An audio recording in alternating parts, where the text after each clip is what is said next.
PR's Top Pros Talk, the changing role of corporate communications and the CCO, featuring Radina Russell, U.S. Chair, Corporate Affairs Advisory and General Manager for the Atlanta Southeast market at Edelman.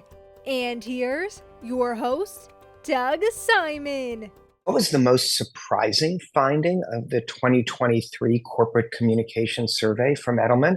We've got the person who can give us that answer. Radina, tell us, what do you think? This was actually the second survey that we've done. The first one was 2 years ago, but it was really interesting doing this survey coming out of COVID and having that in the rearview mirror. The reason being is that what we noticed is that a lot of the trends that we started to see in 2021 when we initially did the survey, they were sticky. So what we're now seeing is an environment where communications leaders are increasingly informing and advising the enterprise on strategy. And let me just put that into numbers for you. Pre-COVID, about 1/3 of communications leaders would say that they were viewed as a strategic advisor or a strategic partner to the enterprise. Today, that number has jumped to about 50% of communications leaders that we polled holding this perspective. So you've really seen this shift from, tactical execution to strategic advisors. And that was really surprising and pleasing for us to see. Yeah, and that obviously bodes well for the agency side of the business as well as in-house corporate communications because it's increasingly valued. Not super surprising given that during COVID, there were way more challenging issues that were coming up on an instant basis. Was there anything else that caught your eye in the study? Well, you mentioned some of the challenging issues that came up during COVID, and that was one of the things that really, we think drove this change. Another kind of really interesting data point that came out is that about 20% of a corporate communication leader's current workload is actually on matters that are not related to communications. So when you think about things that are like dealing with the supply chain, some sorts of social issues navigation, another area that came up were employee concerns. And actually, as a result of this study, employee concerns have catapulted to the front of mind for a lot of communications leaders. So really starting to think differently about what the role is, what the function is, and how they are integrating with the broader C-suite. Yeah, and that really aligns with what we're seeing in our satellite media tour business. Significant part of it is increasingly this year, 83% of our SMT spokespeople have actually worked inside the company. That exterior communications material is now being used for internal communications, and it is a higher degree of trust. So with what you're finding, is this sort of changing what the budget's going to be for the chief communication officer? Is that going to give more resources since the function is becoming so much more important? That is a great question. And the way that I would answer it in terms of what we've seen in the study is that communications leaders are still being asked to do more with less, but they have an opportunity to rethink ROI and how the function itself is being measured. So when you think about, in the past, it was all about kind of media engagement and sentiment and reach. Today, we're looking at a whole host of new measures that comms leaders can actually bring to the table to show the value that the function is providing and actually, drive some of that budget increase that they're looking for. And this really comes down to tying the communications outcomes to the business outcomes. So as you have communications leaders that are sitting more and more frequently at the table in the C-suite, they have the ability to tie those outcomes together so that you can really see the ROI and the value that the function is providing. So does this mean that communicators, say, who are more previously known to be in the PR space, are really more engaged on the marketing side, that the silos have to break down because you want to have somewhat of a measurable outcome from your public relations and corporate communications work? Absolutely. And it's not just on the marketing side, it's on the HR side, it's on the corporate affairs side, it's on the ESG side. If you think about it, and let me give you an example that came to light in the study, communications leaders are being asked to help retain and recruit talent. And what role can the communications function play in that? And so, really thinking about all of the communications that are going out internally, those are also looked at externally, looked at how the company is positioned, what the reputation of the corporate brand is.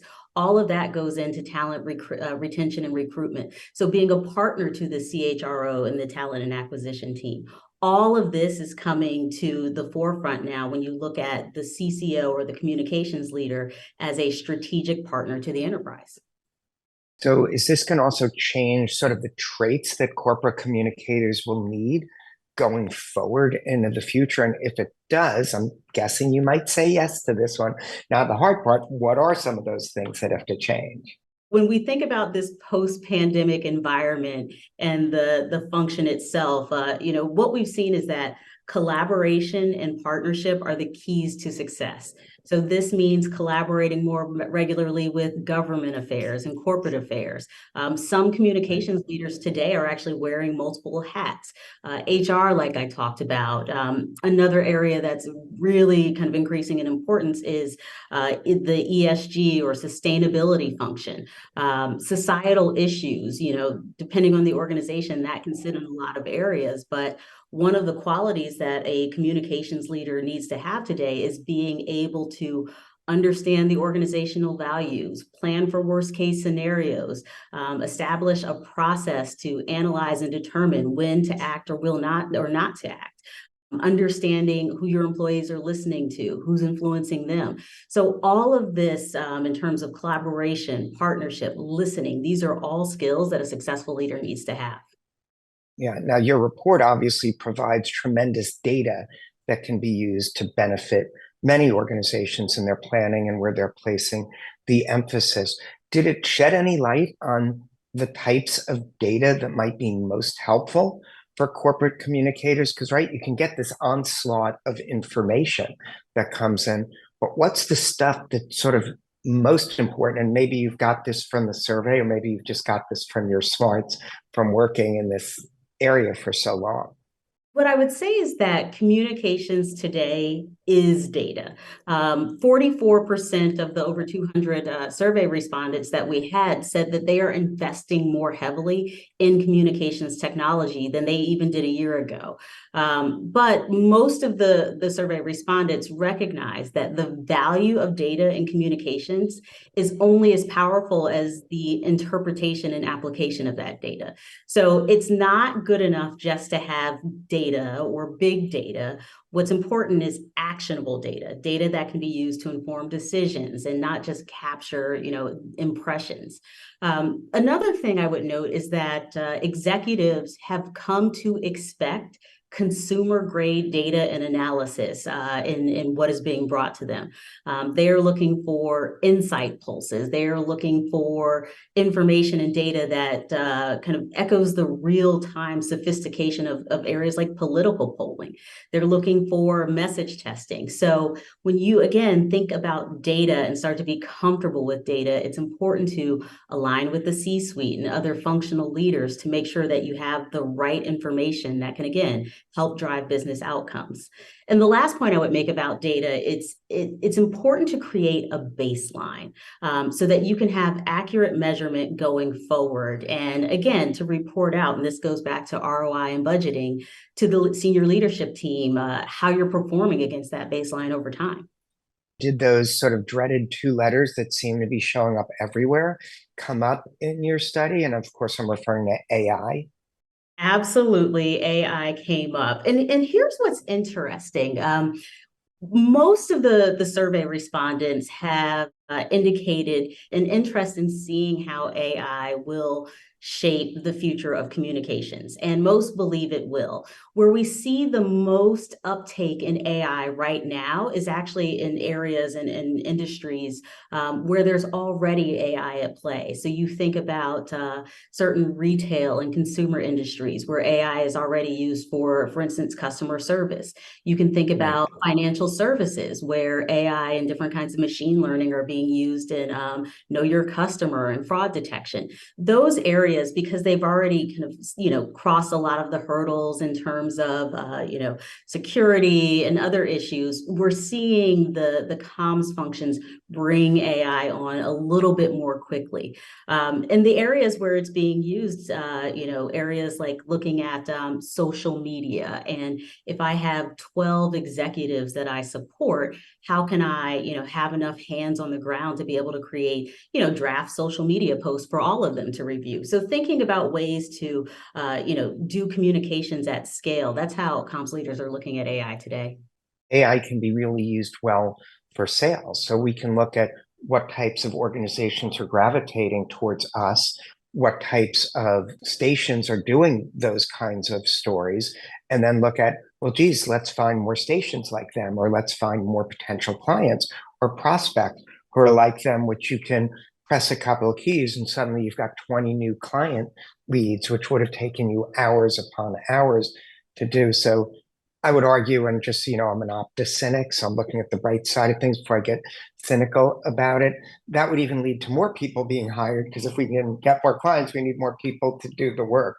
Exactly. Do you retain optimism from this study? Is it making you feel more optimistic about the future of communications?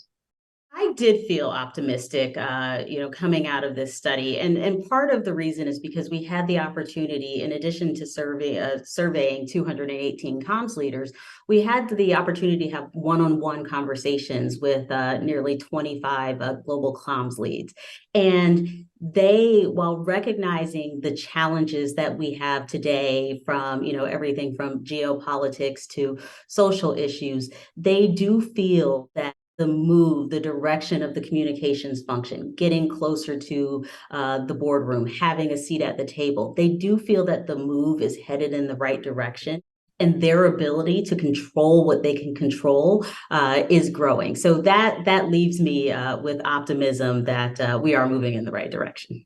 And Radina, it's just worth pointing out how valuable the research is that Edelman has provided to us. We've happened to have a number of people from your team on as you've released different information. And it's always really insightful and really valuable for the people who watch the program. So we appreciate that as well. Thank you so much. We are excited to bring this research to the market, and hope it's informative and helpful for comms leaders around the world.